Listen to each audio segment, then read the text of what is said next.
The only way you're ever going to get to the other side of this journey is you have got to suffer to grow.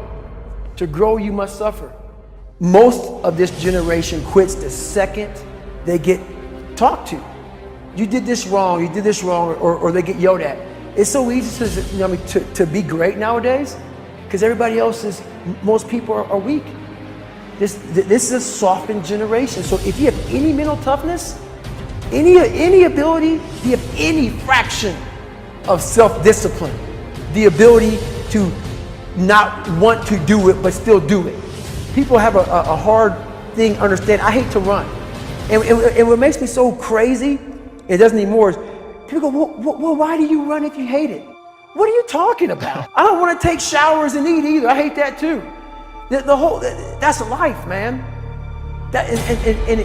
It wasn't until I changed that mentality that I became somebody.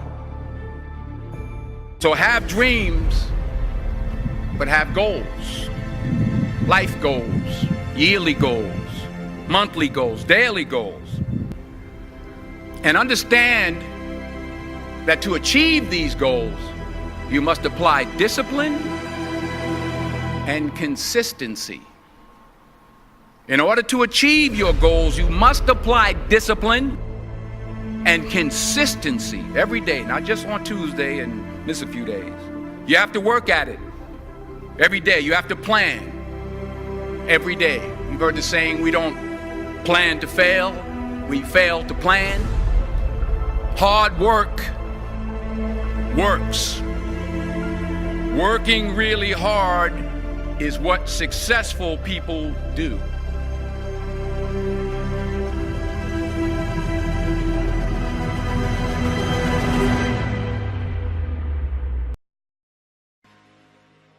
I want to share with you how to reach your goals. I think the Bible is the greatest motivational book ever been written.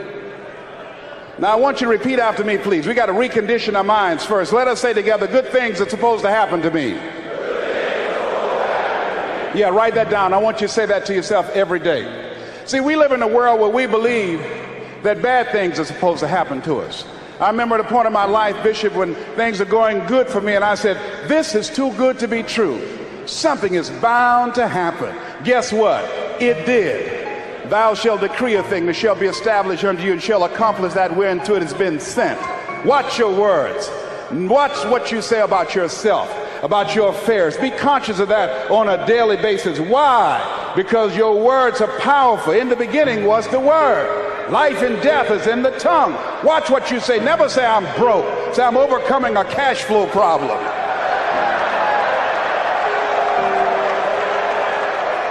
Claim what you want, not what you don't want. So affirm, good things are supposed to happen to me, and begin to believe that. Begin to expect that. Now, I was talking to my oldest son, Calvin. We were going for a walk. And I said, Calvin, do you want to be successful? He said, yes, sir, Dad. It's okay. We kept on walking. Then I stopped and I looked him in the eyes. It's my namesake, my junior. I said, Calvin, we're looking at each other eye to eye now. Do you expect to be successful? Given the fact that you are a single parent of 2 kids, given the fact that you decided not to go to college to further your education, given the fact that you are very talented, but you're behind on your dreams and your bills, do you expect, based upon your performance, based upon what you produce at this point in time in your life, do you expect to be successful? And Calvin got quiet. Because see, if you ask most people at the Manpower Conference, do you want to be successful? Do you want to live a life of productivity? Do you want to live a life of contribution? Do you want to be a better father? Do you want to have your own business? Are there dreams you want? Everybody will say yes. But see, want shows up in conversation. Expectation shows up in behavior. See, I can tell what you expect by what you do. That's why the Bible says, judge a tree by the fruit it bears, not the fruit that it wants, not the fruit that it talks about, not the fruit that it claims, but by what you are doing. See, what you do when you leave here, when the music stops, when the shouting dies down, your behavior, how you conduct yourself, writing your goals down, deciding to enroll in school to get a GED, deciding to sit into class with children young enough to be your grandchildren, decide to find some product, some idea, some service that you can provide so that you can begin to create some value for yourself so you can create wealth. And let me tell you something, ladies and gentlemen, it's very important that we begin to learn how to create wealth. I'm not talking about loving money. See, I believe that lack of money is the root of all evil. People are steal for money. People are killed for money. People go to jail for money. Every time the unemployment goes up, in those areas where the unemployment is high, that's where you have the highest incidence of crime and violence. Whenever the unemployment goes up 1% in our community, 10,000 children and women are battered. Money makes a difference in your life. I never wanted to be rich. All I've ever wanted to do was to be comfortable. How many of you ever wanted to be comfortable? Raise your hands. Then I realized in order to be comfortable, you got to be rich.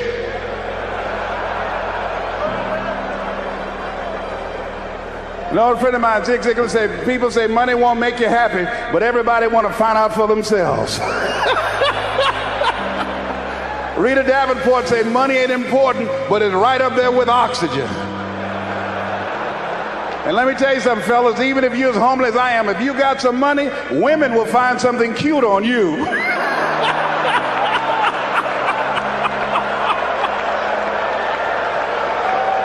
He got earlobes like Denzel, honey. Money makes a difference.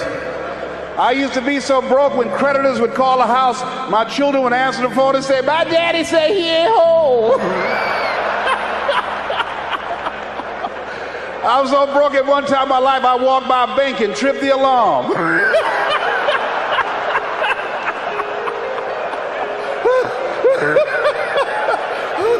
I tell you, poverty sucks. You hear me? Repeat after me, please. I'll never be broke again. Yes, write that down. I affirm that I'll never be broke again. Never. Never will I ever be broke again. Let me tell you what money does. Number one, it gives you control over your life. Write that down. Number two, it gives you options. Three, it allows you to live a life of contribution, to contribute to things that you feel strongly about. Like this ministry and the work of Project 2000 will be doing to change the lives of young people.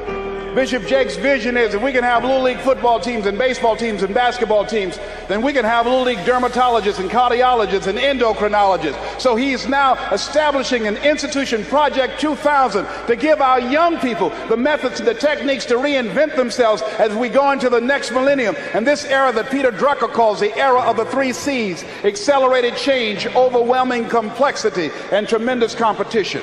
So here's the first step to accumulating wealth.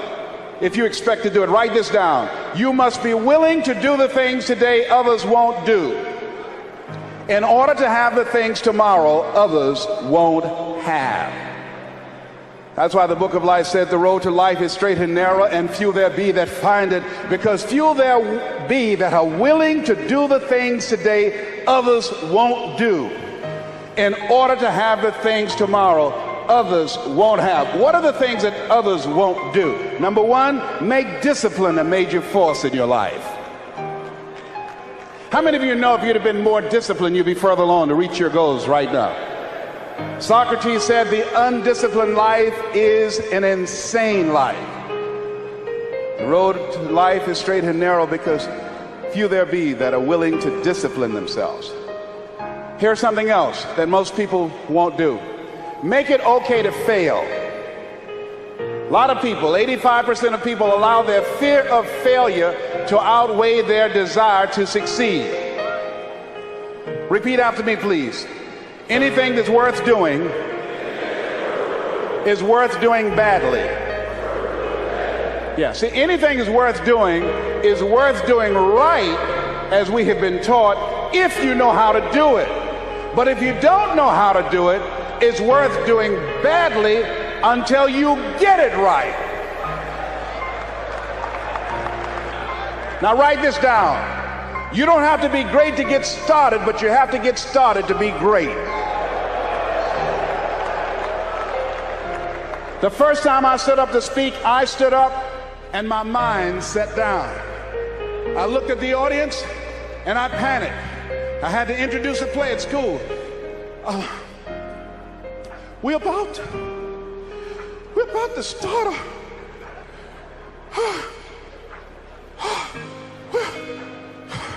ran off, Mr. Washington. Mr. Brown, where are you going? Mr. Washington, I can't think, sir. I don't know. Did you rehearse? Yes, sir, I did. Well, what's wrong? Why did you say your lines? I don't know, sir. I got up there and I looked at him and everything left me. Let me do it another day, please, sir. No, go back out there, Mr. Brown. Mr. Washington, I'll mess up, please, sir. Don't send me out there now. I'll mess up. Mr. Brown, if you run now, you will always be running. Anything that's worth doing is worth doing badly until you get it right. Why are you moving like that? I got to go to the bathroom, sir. Mr. Brown, go back out there. Yes, sir.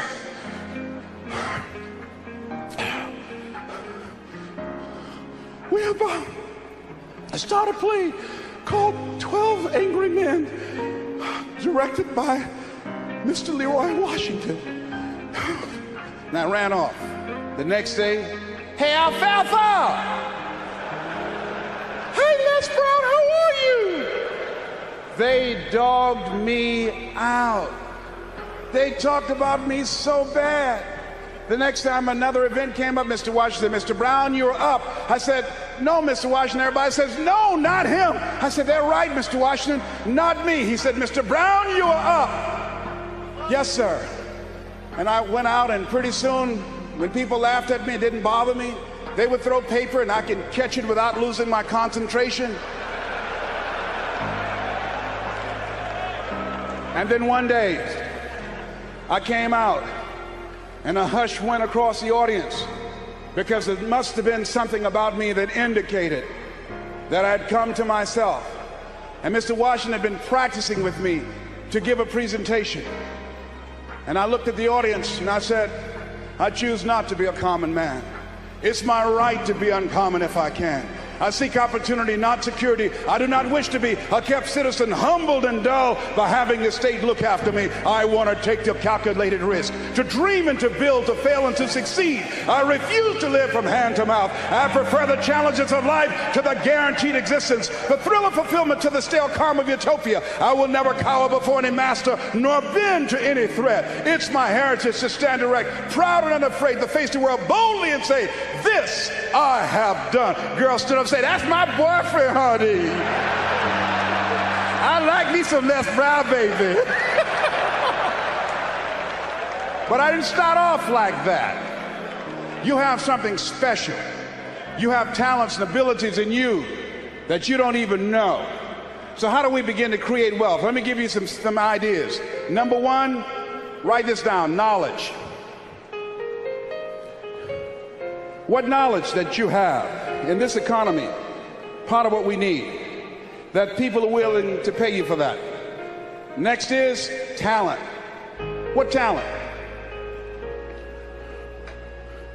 Dion's talent is playing football. I didn't have that as a talent. My talent is talking. To me, my definition of success is doing what you love to do and find somebody to pay you to do it. You want to master your talent. Find out what it is that you love to do. I love to talk. Scripture is another key that says to us of what we need to do to begin to develop ourselves. Luke 12:34, where your treasure is, there will your heart be also. So what do you love to do? And then explore ways in which you can earn a living doing that. Cooking, writing, painting, working with numbers, working with people. The other thing is, not only must you have knowledge, talent, some skill, but the other thing that's important, faith to act on whatever your dream is. See, if you don't believe in yourself, how many people you know that have a lot of talent, a lot of abilities, but they don't believe in themselves? Raise your hands. See, that faith is very important. So the faith to act on those dreams, those desires. Here's scripture that I like very much. Proverbs 16th chapter, 3rd verse. Commit thy works unto the Lord, and thy thoughts shall be established. Commit means to carry into action deliberately. Commit means to make it happen no matter what. Commitment. There's a difference between next time you have bacon and eggs. The chicken was involved. The pig was committed. He had to give it all up. That's going to take a minute to sink in tonight, all right? See, when you make a commitment, I'm going to become wealthy. When you make it important, when you decide I'm going to do it no matter what, life changes for you. See, most people don't keep their commitments to their commitments. That's why they lead lives of poverty, lives of misery, lives of unhappiness. Socrates said the uncommitted life isn't worth living. So part of what you must do, whatever commitment, whatever covenant you make with God while you're here, to go back to be a better father, to go back to make a difference in the community, to go back to change your life, to decide not to ever to use drugs or alcohol again, to decide that you're going to begin to recreate yourself, that you're going to be reborn to a new state of consciousness. Whatever commitment that you make, keep your commitment to your commitment. No matter what. If it's hard, then do it hard. But keep your commitment to your commitment.